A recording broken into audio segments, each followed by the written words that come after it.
నూలు నూలులో శతాబ్దాల గౌరవం, పట్టు పరంపరకు ప్రతీక, సంప్రదాయానికి శాశ్వత చిరునామా సఖీ. అనవసరంగా మమ్మల్ని ఇన్వాల్వ్ చేసిండు ఇలాంటి కూపంలోకి. నా బిడ్డను ప్రాణాలు పోగొట్టిండు, నా బిడ్డను చంపిండు.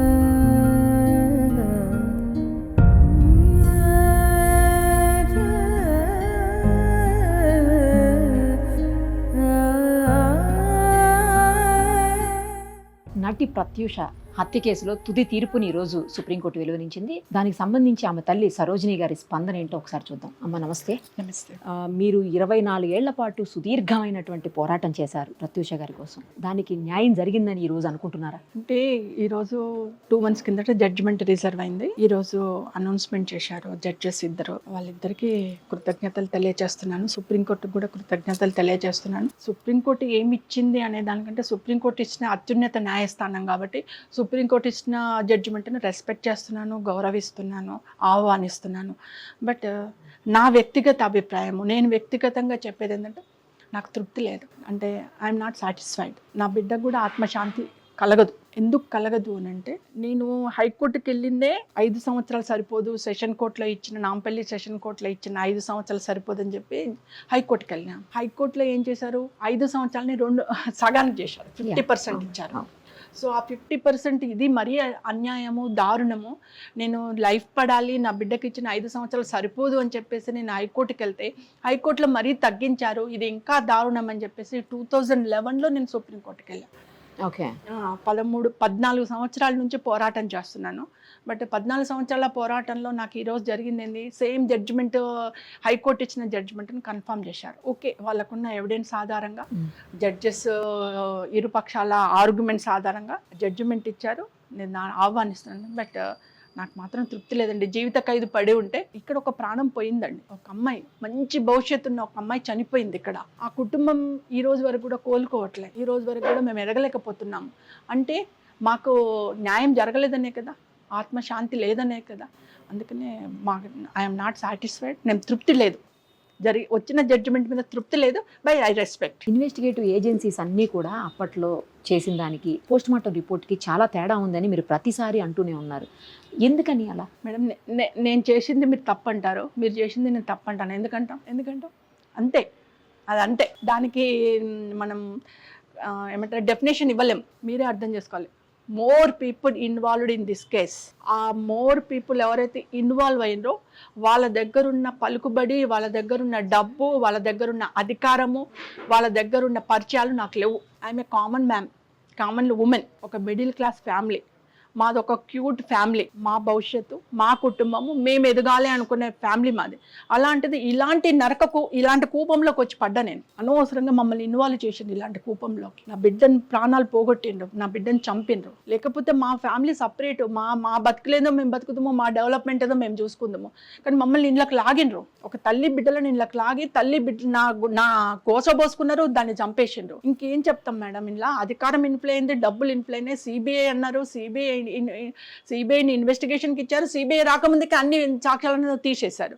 సిబిఐకి ఏమంటారు, త్రిసభ్య కమిటీ రిపోర్ట్ సబ్మిట్ చేశారు. సిబిఐ ఏం చేస్తుంది మేడం, త్రిసభ్య కమిటీ ఆధారంగానే వెళ్ళిపోయింది. అంటే మొత్తం తీసేసి మళ్ళీ ఏదైతే మునిస్వామి రిపోర్ట్ ఇచ్చాడో దాని మీద అలగేషన్స్. మునిస్వామి గారు అనౌన్స్ చేశారు, చేసేది లేకుండే, చెప్పేది లేకుండే. ఆయన ఏం చెప్పారండి రిపోర్ట్లో? ఏమి ఇచ్చారు, ఆయన ఏం చెప్పారు? అంటే తను బయటకు వచ్చి నా ప్రత్యూష దాని మీద అది ఉంది ఇది ఉంది అని చెప్పారట. అలా చెప్పేది లేకుండా రిపోర్ట్ ఇవ్వాలని దాన్ని చెప్తారా? అందుకని దాన్ని నాట్ కౌంటబుల్. ఎట్లా మేడం ఇది?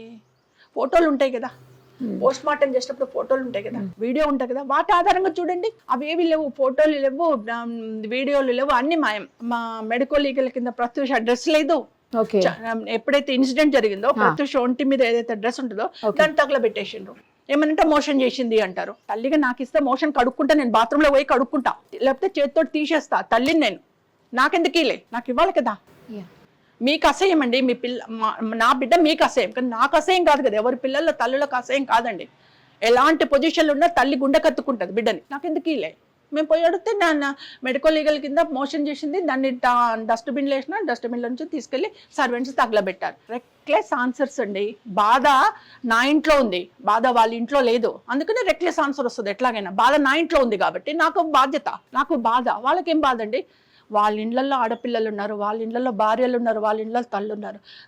తప్పకుండా ఈ కేసులో ఉన్న ప్రతి ఒక్కరు కుక్క చావు చూస్తారు, నరకం చూస్తారు. వాళ్ళ వంశానికి తప్పకుండా నా ఉసురు, నా బిడ్డ ఉసురు జరుగుతుంది, నాశనం అయిపోతారు, సర్వనాశనం అవుతారు. ఇందులో ఇన్వాల్వ్ ఉన్న ప్రతి ఒక్కరు. ఈ రోజు నేను పడే బాధ వాళ్ళ ఇళ్లలో తగలాలి. అంత బాధ అవుతుంది, అంత కడుపు కాలిపోతుంది, అంత మానసిక బాధపడుతున్నా. 26 ఏళ్ళ నుంచి నా గోస. డెవలప్ కాలేకపోతున్నాం, ఎవరు ఆదుకుంటలేరు. ఉన్నారా ఈ రోజు వరకు? ప్రత్యూష ఫ్యామిలీ ఉందా, చచ్చిపోయిందా, బతికిండ్రా? అసలు ఏం చేస్తున్నారు? వాళ్ళు ఎక్కడున్నారు? ఎవరు అడిగారండి? ఏ ప్రభుత్వం అడిగిందండి? ఏ ప్రజాప్రతినిధి అడిగిందండి? ఎవరు పట్టించుకున్నారండి మమ్మల్ని? మేము వస్తే ఏదో తప్పు చేసిన వాళ్ళని, లేకపోతే వీళ్ళని దగ్గర తీస్తే ఇంకెవరో మమ్మల్ని తిడతారు, మమ్మల్ని ఎవరో దూరం పెడతారనే పరిస్థితికి వచ్చారండి అందరూ. మేమేం అంటరాని వాళ్ళమండి? ఏమైనా సంఘానికి ద్రోహం చేసినామా? మేమేమైనా ఎవరైనా బాధ పెట్టినామా? ఎవరైనా కష్టపెట్టినామా? మేము కష్టపడ్డాం, మేము బాధితులం. దోషులకేమో ఎంకరేజ్మెంట్ ఇస్తారు, మాకు ఎంకరేజ్మెంట్ లేదండి. అందుకని 26 ఏళ్లలో నేను పోరాటం చేస్తున్నా, ఒంటరి పోరాటం చేస్తున్నా. నాకు ఈ రోజు వరకు కూడా ఇదే స్థితి. న్యాయం కరెక్ట్గా మాకు కావాల్సిన న్యాయం దొరకని స్థితి. ఒక్క విషయం చెప్పండి, పోస్ట్ మార్టం రిపోర్ట్లో ఏముండిందమ్మా, చూసారా మీరు? ఉందండి. పోస్ట్ మార్టం రిపోర్ట్లో పోస్ట్ మార్టం రిపోర్ట్ కూడా చూశాను. ఆ కాలంలో పుణ్యవతి గారు ఉన్నారు కదా, సిపిఎం రాఘవులు గారి భార్య పుణ్యవతి గారు, ఆమె ప్రజావాజ్యం కేసు వేసిందండి ఫస్ట్ హైకోర్టులో. ప్రత్యూషకు న్యాయం జరగాలని చెప్పి ప్రజావాజ్యం కేటిస్తే అప్పుడు మునిస్వామి గారు కూడా అటెండ్ అయ్యారండి. ఎవరైతే పోస్ట్ మార్టం చేశారో ఆయన అంటారు అయ్యారు. అప్పుడు మాకు ఇప్పుడు ఎమ్మెల్సీ బీజేపీ ప్రెసిడెంట్ ఉన్నారు కదండి, రామచంద్రరావు గారు, ఆయనే మాకు అడ్వకేట్ అండి అప్పుడు. ఓకే, రామచంద్రరావు గారే అడ్వకేట్ గా ఉండే అప్పుడు. సో ఆయన వాదిచ్చారు, మునిస్వామి గారు వచ్చారు, మునిస్వామి గారు చెప్పిపోయారు. అంతా చెప్పిపోయిన తర్వాత అక్కడ ఏం చేశారంటే ప్రత్యూషకు సంబంధించిన అన్ని evidence, all evidence high court preserve చేస్తుంది. ఎందుకంటే బయటకు వచ్చేస్తే అన్ని సంచలనాలు అయిపోతున్నాయి కాబట్టి ప్రత్యూష సాక్ష్యాలు, ప్రత్యూష డాక్యుమెంట్స్ అన్ని మేము హైకోర్టులో ప్రిజర్వ్ చేస్తామని చెప్పేసి అప్పుడు రోహిణి జడ్జ్ ఒకరు, నాయుడు ఉన్నారండి ఒకరు, నాయక్, ఇద్దరు జడ్జెస్ తోటి జరిగిందండి ఆర్గ్యుమెంట్. వాళ్ళిద్దరూ ఆ ప్రత్యక్ష సాక్ష్యాలన్నీ రిజర్వ్ చేశారు, దాచిపెట్టేశారు. ఓకే, హైకోర్టులో రిజర్వ్ చేశారు. అట్లీస్ట్ తల్లిగా నేను అడిగితే నాకు కూడా ఇవ్వలేదండి, అన్ని దాచిపెట్టేస్తున్నారు. సెషన్ సిబిఐ ఇన్వెస్టిగేషన్ చేసినప్పుడు సిబిఐకి ఆ బాక్స్ ఇచ్చారు, మళ్ళీ సిబిఐ ఇన్వెస్టిగేషన్ చేసుకొని ఆ బాక్స్ ని హైకోర్టులో ఇచ్చేయాలి. మళ్ళీ సెషన్ కోర్టులో, నాంపల్లి సెషన్ కోర్టులో కూడా డైరెక్ట్ గా హైకోర్టు నుంచి జడ్జికి వెళ్ళిపోయినాయి, మళ్ళీ జడ్జి గురించి హైకోర్టుకి వెళ్ళిపోయినాయి. అంటే ప్రత్యూష, నేను అదే అంటున్నాను, ప్రత్యూష ఒక పెద్ద లీడర్ కాదు, ఒక నక్సలైట్ కాదు, ఒక మావోయిస్ట్ కాదు, ఒక పెద్ద ఎలివేషన్ ఉన్న హీరోయిన్ కాదు, సంఘంలో పెద్ద పేరున్న అమ్మాయి కాదు, ఒక చిన్న కామన్ ఫ్యామిలీ, చిన్న మనుషులం మేము. ఏదో మా బతుకుదలలో మేము బతకాలి. అటువంటిది ఆమెది హైకోర్టులో ఎందుకు రిజర్వ్ చేసాను? మాకెందుకు ఇవ్వలేదండి ఆ రోజుల్లో. మీరు చూసానంటున్నారు కదా, ఏముంది దాంట్లో పోస్ట్ మార్టం? అదే ప్రత్యూష తొడల మీద ఒకరికంటే ఎక్కువ మంది విషరాలు ఉన్నాయి, తొడల మీద గీతలు ఉన్నాయి, అన్ని ఘాట్లు ఉన్నాయి, కడుపు మీద ఘాట్లు ఉన్నాయి, బ్రెస్ట్ మీద ఘాట్లు ఉన్నాయి, నెక్కు మీద ఘాట్లు ఉన్నాయి. ప్రత్యూష ఒకరికంటే ఎక్కువ మందితో అత్యాచారం చేయబడ్డది, ప్రత్యూష చంపబడ్డదని క్లియర్గా ఇచ్చాడు. దాన్ని దాచిపెట్టేశారు, పక్కన పడేశారు. విషం పోసారు అంటున్నారు నోట్లో, అది కూడా వచ్చిందమ్మా అందులో? మీరు అంటున్నారు కదా, ప్రతిసారి అంటుంటారు విషం పోసారు అనేసి. వాళ్ళు చెప్పిన స్టోరీయే కదండి మేడం. ఇప్పుడు మనమేమో అత్యాచారం చేయబడింది, చంపబడిందని మనం అంటున్నాం. వాళ్ళు ఏమంటున్నారు, ఈ త్రిసభ్య కమిటీ వాళ్ళు ఏమంటున్నారు, అత్యాచారం కాదు ఇది, చంపబడలేదు, హత్య కాదు ఇది, ఓన్లీ ఆత్మహత్య. ఆత్మహత్య కూడా ఎట్లయిపోయింది, సిద్ధార్థ రెడ్డి ఆమె ఇద్దరు లవ్లో ఉన్నారు, ఇద్దరు పోయారు, కార్లో పోయారు, ఒప్పుకోవట్లేదు, ఎవరు ఒప్పుకోవట్లేదు కాబట్టి చచ్చిపోదామని డిసైడ్ అయిపోయి అక్కడ పాయిజన్ కొనుక్కున్నారు. పాయిజన్ కొనుక్కొని ప్రత్యూష నోట్లో ఎక్కువ పోసాడు, ఈయన కొద్దిగా తాగాడు. ప్రత్యూష ఆవేశంతో ఎక్కువ తాగింది. ఆమె హీరోయిన్ కాబట్టి బాడీ డెలికేట్గా వీక్గా ఉంటుంది కాబట్టి ఆమె చనిపోయింది, ఈయన చనిపోలేదు. ఓకే, నేను ఇది కూడా ఓకే, ఇద్దరు అనుకున్నారు, తాగారు, స్టోరీ విందాం, స్టోరీ నమ్ముదాం. ఇద్దరు చనిపోవాలి అనుకున్నప్పుడు హాస్పిటల్కి ఎందుకు తీసుకుపోయినావు? మరి హాస్పిటల్ ఎందుకు అడ్మిట్ చేసినావు? అతనే అడ్మిట్ చేసి కార్లో అనే చనిపోవాలి మీరు ఇద్దరు. అతనే తీసుకెళ్లి ఐసీయూలో ప్రత్యూషన్ పెట్టేసి ఆయన పక్క రూమ్ లో బెడ్ లో పడుకున్నాడు. మరి ఎందుకు పోయినావు? ఎందుకు తీసుకుపోయినావు ప్రత్యూషన్? నువ్వు చనిపోవాలనుకున్నావు కదా, చనిపోయినట్టు అన్నే తాగేసి అట్నే కార్లో కూర్చుంటే చనిపోయేవాళ్ళు కదా, మరి ఎందుకు తీసుకుపోయిన హాస్పిటల్కి? ఇక్కడనే తెలిసిపోతుంది కదా మేడం. అంటే చిన్న వాటిని కూడా నేను అబ్జర్వ్ చేసిన, చిన్న వాటిలో కూడా ఎక్కడ లోపాలు ఉన్నాయన్నది అబ్జర్వ్ చేసుకున్నా. నేను ఏది చెప్పినా దానికి ఎవిడెన్స్ లేదు అంటారు, నాది అరణ్య రోదన. ఇంక నేను ఎక్కడి నుంచి తేవాలి మేడం? అయినా మీరు ఒప్పుకున్నారు కదా పెళ్లికి, ఎందుకు వాళ్ళు చనిపోవాలనుకుంటారు? మీరు ఆర్గ్యుమెంట్ చేయలేదా మీ సైడ్ నుంచి? అది మీరు వినిపించలేదా మీ వాదన? చెప్పినాం మేడం, మీరు ఒప్పుకున్నారు కదా. అన్నీ చెప్పిన మీకు ఇంకా మీకు ఇంత క్లియర్ అధికారం అధికారం అధికారం డబ్బు డబ్బు డబ్బు డబ్బు అధికారం నా దగ్గర అవి 2 లేవు మేడం. మీరు అయితే ఒప్పుకున్నారు కదండి వాళ్ళ పెళ్లికి? పెళ్ళికి ఒప్పుకున్నా, అవి 2 లేవు మేడం. అవి 2 లేవు కాబట్టి నా పరిస్థితి ఇట్లా ఉంది, అరణ్య రోదన అవుతుంది. పర్టికులర్గా చనిపోయిన రోజు ఏం జరిగిందో చెప్పండి ఒక్కసారి. ఏముంది మేడం, చనిపోయిన రోజు 23rd ఈవినింగ్ నాకు 8 o'clock అట్లా కాల్ వచ్చింది. హాస్పిటల్ నుంచి కాల్ వచ్చింది, మీ డాక్టర్ హాస్పిటల్లో ఉంది అని అన్నారు. నేను ఆన్ ది స్పాట్ మా బాబుని తీసుకొని వెళ్ళేసరికి ఆమెను ఐసీయూలో పెట్టేశారు. ఈయన పక్క రూమ్లో పడుకున్నారు. మేము వెళ్ళి బయట ఐసీయూ బయట నిలబడి నా డాక్టర్ అసలు ఎందుకండి హాస్పిటల్ ఎందుకు అడ్మిట్ అయింది, ఏమైంది, ఒకసారి లోపలికి వెళ్తామంటే నేను 8:30కి అలా వెళ్తే నన్ను 10:30కి అలౌ చేశారండి. 2 hours బయట ఏడ్చుకుంటూ నిలబడ్డా. నా బిడ్డకి ఏమైందో చెప్పండి, నేను వెళ్తాను, నా బిడ్డకి ఏమైందో. నోబడి అండి, అసలు వాళ్ళకి దయా దాక్షిణ్యం ఉంటే కదా మమ్మల్ని అలౌ చేసేది. అంత రాక్షసులు, వైద్యో నారాయణ అంటాం కానీ ఆడ వైద్యో నారాయణ డాక్టర్లు కాదు, రాక్షస డాక్టర్లు ఉన్నారు ఆడ. లోపలికి అలౌ చేయలేం మమ్మల్ని, బయటనే నిలబడిపోయినాము. మా పిఆర్ఓ గిరిధర్ గారికి కాల్ చేసుకున్నాము, వీళ్ళకి కాల్ చేసుకుని. మార్నింగ్ మీకు వెళ్ళేటప్పుడు తను చెప్పే వెళ్ళిందండి? అంటే మార్నింగ్ వెళ్ళిందా తను బయట? లేదండి, 24th రోజు పాపకి ఏమంటారు కన్నడ మూవీ ఓపెనింగ్, వెంకట గారితో ఓపెనింగ్ ఉండింది. పాప పొద్దున్నే నేను గుడికి వెళ్ళి తీసుకెళ్ళి కొద్దిగా హోమము అది చేయించాను. కొత్త లాంగ్వేజ్లోకి వెళ్తున్నావు కదా, కొత్త లాంగ్వేజ్లోకి వెళ్తున్నావు కదా అని చెప్పి హోమం అవి చేయించేస్తే ఇంటికి వచ్చి లంచ్ చేసుకుని 3 to 3:30 మధ్యలో మా అన్నయ్య కూతుర్ని ప్రత్యూషనిచ్చి పంజగుట్ట మా అన్నయ్య కూతురు కెనెటిక్ మీదే వెళ్ళేసి కొద్దిగా ఫేషియల్ అది చేయించుకొని వస్తున్నామా. నేను అది కూడా చెప్పాను, వచ్చేటప్పుడు బేగంపేట ఎయిర్పోర్ట్లో టికెట్స్ తీసుకొని రండి, ఎందుకంటే అప్పుడు టికెట్స్ డైరెక్ట్ కొనుక్కోవాలి. నేను ఆన్లైన్లో బుకింగ్ అవన్నీ ఏం లేవు, డైరెక్ట్ కొనుక్కోవాలి. ఫ్లైట్ టికెట్స్ తీసుకుంటే మళ్ళీ మార్నింగ్ ఆ టైంకి ఉంటాయి ఉండవు, మళ్ళీ లేట్ అయిపోతుంది. సో మీరు ఆన్ టైం వెళ్ళడానికి ఈజీగా ఉంటుంది, టికెట్లు కొనుక్కొని రండమ్మా అని చెప్పేసి నేను డబ్బులు ఇచ్చి పంపించాను. అక్కడికి పోయింది చేసుకున్నప్పుడు అప్పుడు ఈ శనిగ్రహం వచ్చేసాడు. సిద్ధార్థ రెడ్డి వచ్చేసి నువ్వు వెళ్ళిపోతున్నావు కదా 1 month.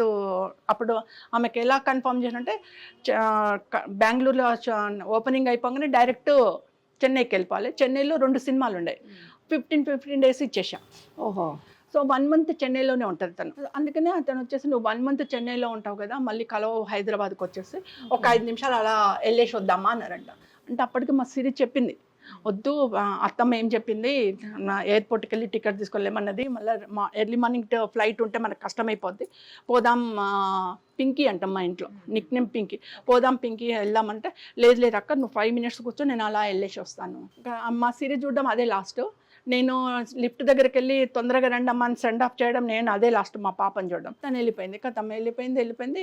ఇంకా వాడు అందరినీ రెడీ చేసుకున్నాడు, పక్కా ప్లాన్లో తీసుకెళ్ళాడండి. తీసుకెళ్ళి రేపు మర్డర్ అన్ని జరిగినాయి, తీసుకెళ్ళి హాస్పిటల్లో అడ్మిట్ చేశాడు. ఇద్దరు క్లాస్మేట్స్ కదండి వీళ్ళిద్దరు? క్లాస్మేట్స్ అండి, ఇంటర్మీడియట్లో. ఎక్కడున్నాడండి ఇప్పుడు సిద్ధార్థ రెడ్డి? అబ్రాడ్లో ఉన్నారు అంటే నాకు కన్ఫర్మ్ న్యూస్ లేదండి, అబ్రాడ్లో ఉన్నారు అని అంటున్నారు, ఐ డోంట్ నో.